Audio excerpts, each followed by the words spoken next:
Presiden Prabowo Subianto memanggil Menteri Pertahanan atau Menhan Syafri Syamsuddin dan Menteri Pendidikan Tinggi Sains dan Teknologi Brian Yuliarto ke kediaman pribadinya di Kertanegara, Jakarta Selatan pada Sabtu 4 Oktober. Pertemuan itu berlangsung seusai Prabowo bertemu dengan Presiden ke-7 RI, Jokowi, di tempat yang sama pada Sabtu siang ini. Iya, kalau mau melihat apakah ini berdampak baik, tentu kita harus melihat yang berdampak baik lebih kepada Pak Jokowi. Karena kita harus akui citra Pak Jokowi ketika bertemu dengan Pak Prabowo itu menguatkan para relawan.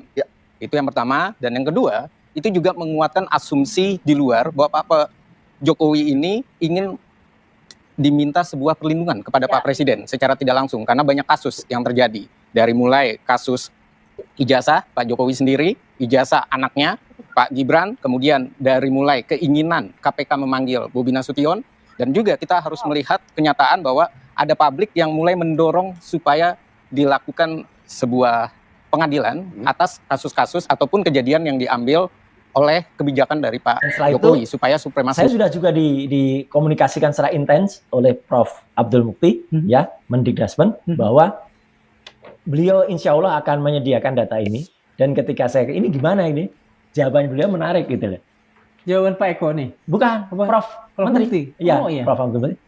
Itu kan kerjaan menteri yang lama. Itu kan kerjaan menteri yang lama. Oke. Jadi semoga. Ini adalah pertemuan paling misterius antara seorang kepala negara dan mantan kepala negara. Tidak ada jumpa pers, tidak ada pernyataan resmi. Bahkan juru bicara istana pun memilih bungkam. Namun misteri itu mulai terkuak ketika beberapa jam kemudian dua pejabat tinggi negara dipanggil. Salah satunya adalah Menteri Pendidikan Tinggi, Sains, dan Teknologi. Publik pun mulai menduga-duga. Apakah panggilan ini ada kaitannya dengan sikap terbuka yang belakangan ditunjukkan oleh Kemendikbud dan KPU, yang akhirnya bersedia membongkar seluruh dokumen terkait ijazah Jokowi dan Gibran Rakabuming? Lebih mengejutkan lagi, sebuah podcast di kanal YouTube pendukung Jokowi sendiri, tanpa sengaja membongkar fakta bahwa Gibran adalah satu-satunya lulusan INSEARCH, yang mendapatkan perlakuan istimewa, disetarakan dengan lulusan SMA. Meski podcast itu kemudian dihapus, publik sudah terlanjur tahu. Cuplikannya sempat diunduh dan disebarluaskan oleh akun lain. Dan kini, banyak yang meyakini, fakta inilah yang membuat kubu Jokowi dan para relawannya gelisah. Sampai akhirnya, Jokowi terbang ke Jakarta bukan untuk menghadiri HUT TNI, melainkan bertamu ke Kertanegara, kediaman pribadi Prabowo Subianto. Penasaran apa yang sebenarnya terjadi? Mari kita bongkar, simak penjelasan berikut ini. Nah, penyetaraan berarti tidak ada. Begitu dia bilang, aduh ngasal banget deh, masa kita cuma dikasih tahu, oh nggak ada ya, berarti ini masuk kursus, masuk lembaga kursus aja. Padahal seharusnya nggak, karena nggak punya seharusnya. Memang ini kekacauan administrasi kita di Indonesia. Jadi in a way sebetulnya saya berterima kasih sama Pak Roy Suryo teman-teman karena berarti membongkar ketidaksiapan bangsa kita dalam hal administrasi. Jadi ini kegemesan kami yang di dunia pendidikan internasional memperjuangkan penyetaraan. Ina Liem bercerita, seorang temannya yang lulusan INSEARCH di sebuah perguruan tinggi di luar negeri ditolak oleh Kementerian Pendidikan ketika hendak mengurus surat penyetaraan ijazah.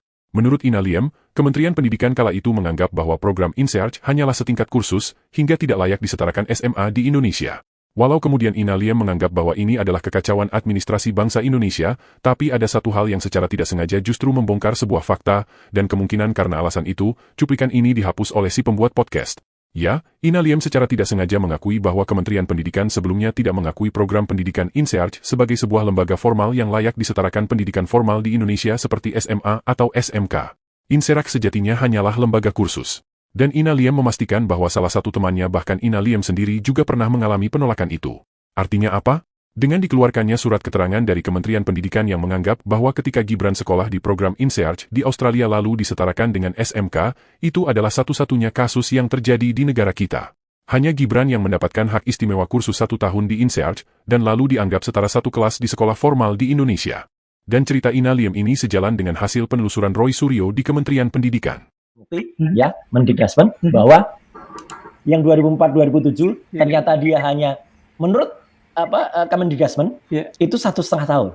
Tapi menurut Pak Iksan Kalonde itu hanya 6 bulan. Dan kalau memang 1,5 tahun, saya tanya, Pak, saya ini ketemu Pak Eko Sulistyo dan ada Mas Angga, ya ada Pak Angga itu dari PPID-nya. Saya tanya, ijazahnya ada nggak? Nggak ada. Jadi hanya berdasarkan surat keterangan raport dari kelas 10 dan kelas 11. Kok aneh, saya bilang gitu. Makanya saya pun sempat mendiskusikan. Akhirnya nasib ini gimana? Gini, nasibnya minggu depan. Oke. Ketika Nis pulang kami roadshow nanti, mohon maaf, kenapa harus minggu depan? Karena selepas dari kita ngobrol ini, saya besok harus roadshow ke Malang, ke Surabaya untuk roadshow buku Jokowi White Paper. Ya, dan setelah itu saya sudah juga dikomunikasikan secara intens oleh Prof. Abdul Mukti, ya, Mendikdasmen, bahwa beliau insya Allah akan menyediakan data ini. Dan ketika saya ini gimana ini? Jawaban beliau menarik gitu loh. Jawaban Pak Eko nih? Bukan, Prof. Menteri. Iya, Prof. Abdul Mukti. Itu kan kerjaan menteri yang lama. Oke.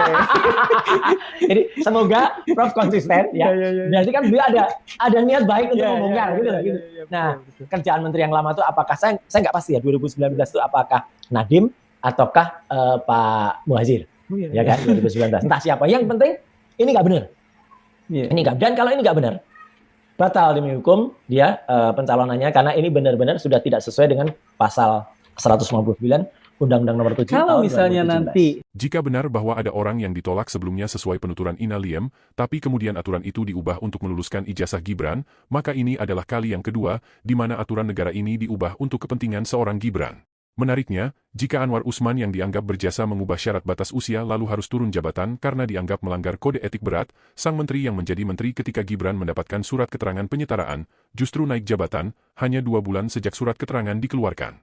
Ya, surat keterangan Gibran dikeluarkan pada tanggal 6 Agustus 2019 atau 2 bulan sebelum masa kepemimpinan Jokowi di periode pertama kepemimpinannya berakhir pada tanggal 20 Oktober 2019. Dan yang menjadi Menteri Pendidikan kala itu adalah Muhadjir Effendi. Pada tanggal 20 Oktober, terjadi masa transisi dari pemerintahan periode pertama Jokowi ke periode kedua. Dan pada Ya, oke teman-teman, kembali lagi bersama saya di channel ini. Kita sudah menyaksikan sebuah cuplikan video yang cukup menarik. Ya, tentunya dalam suatu polemik ijazah Joko Widodo memang dianggap remeh, akan tetapi sebenarnya kasus ijazah ini memang sangat rumit sekali dikarenakan dalam berbagai pembuktian ijazah Joko Widodo masih belum cukup untuk dilakukan ketegasan dalam persidangan, ya. Walaupun pengetahuan kita sebagai kalangan masyarakat percaya bahwasanya ijazah yang diselidiki oleh timnya Roy Suryo, mereka menyelidiki demi sedikit dan menemukan suatu banyak kejanggalan dalam ijazah Joko Widodo. Nah, mereka menyatakan bahwa benar-benar ijazah Jokowi palsu. Nah, dalam hal ini kalau tidak dilakukan oleh Joko Widodo untuk membuktikan secara langsung ijazahnya, maka semuanya tidak pernah bisa dilakukan ketegasan. Nah, semua ini memang harus tanggung jawab oleh penegak hukum atau juga hakim untuk melakukan ketegasan terhadap Joko Widodo supaya beliau harus benar-benar datang di persidangan dan serta membawa bukti dari ijazah aslinya.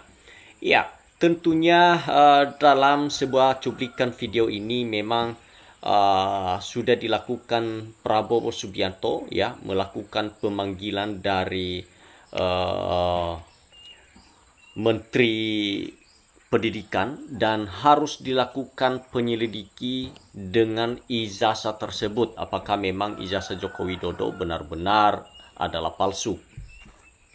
Ya, memang saat ini Ternak Mulyono tidak pernah ya mengakui sebagai bukti yang telah dikumpulkan oleh timnya Roy Suryo, dan sehingga mereka membantah semua tuduhan ijazah palsu terhadap Joko Widodo, dan juga mereka tidak dapat untuk membuktikannya. Ya, tentunya karena mereka sama sekali tidak pernah melihat ya ijazah tersebut dari Joko Widodo. Walaupun pernah isunya ya tim Projo ini telah datang secara langsung di rumah Joko Widodo untuk membuktikan ijazahnya atau mereka lihat ijazah asli dari Joko Widodo, namun sebenarnya mereka hanya membuat karangan cerita saja yang sebetulnya mereka tidak pernah melihat ijazah tersebut.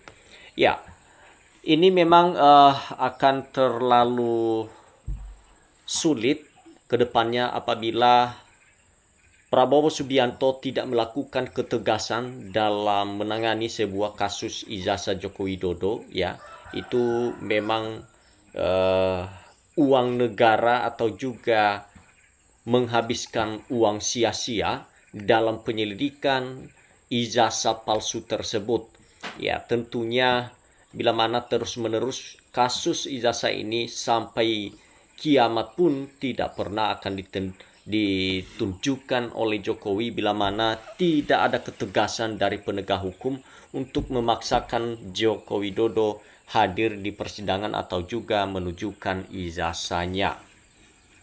Ya, walaupun nantinya didukung secara langsung oleh UGM, Universitas Gadjah Mada, namun pengakuan mereka tidak dapat membuktikan bahwa ijazah Joko Widodo tersebut memang benar-benar asli.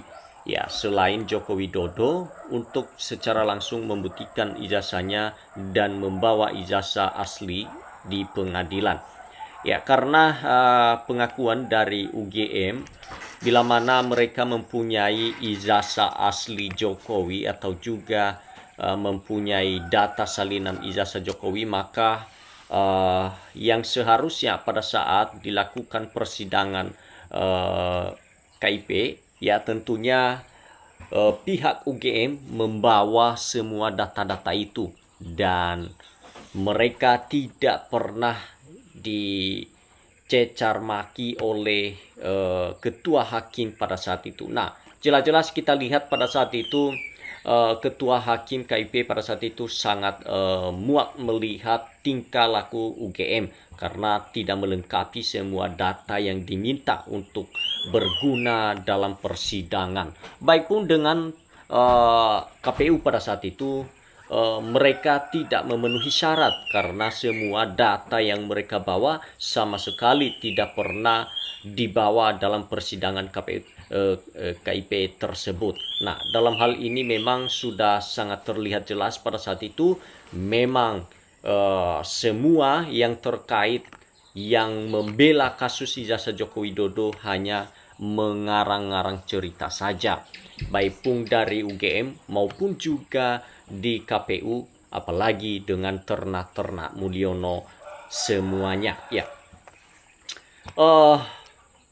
kali ini memang kita lihat perjuangan timnya Roy Suryo dapat membuktikan ijazah tersebut sehingga yang sudah pernah disampaikan oleh KPU, salinan data yang sudah dihancurkan, ya tentunya Bonatua Silalahi memaksa KPU untuk mengeluarkan salinan data tersebut walaupun sudah diumumkan pada saat itu salinan data Joko Widodo telah dihancurkan, tetapi akhirnya dimunculkan, tidak dapat dipertahankan mereka karena Bonatua Silalahi mempunyai cara ya untuk melakukan perlawanan dengan undang-undang kepada KPU. Ya, tentunya KPU juga takut dan akhirnya menyerahkan salinan tersebut.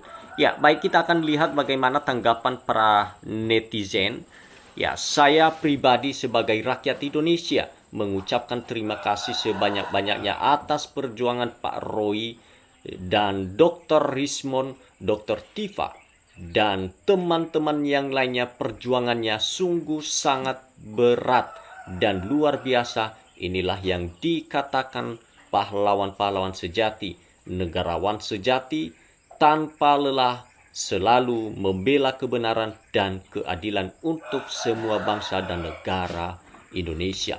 Nah, ini memang semua dari perkataan dari para netizen maupun juga rakyat untuk melakukan dukungan sepenuhnya dengan orang-orang seperti timnya Roy Suryo, karena mereka menilai timnya Roy Suryo ini memang benar-benar tulus untuk melakukan pencarian terhadap kasus ijazah tersebut. Nah, kemudian ini soal keadilan bukan di Republik ya, ini tidak ada tebang pilih. Persoalan pengampunan presiden itu soal lain. Jangan dirusak hukum, ini hanya seorang. Ya, disinilah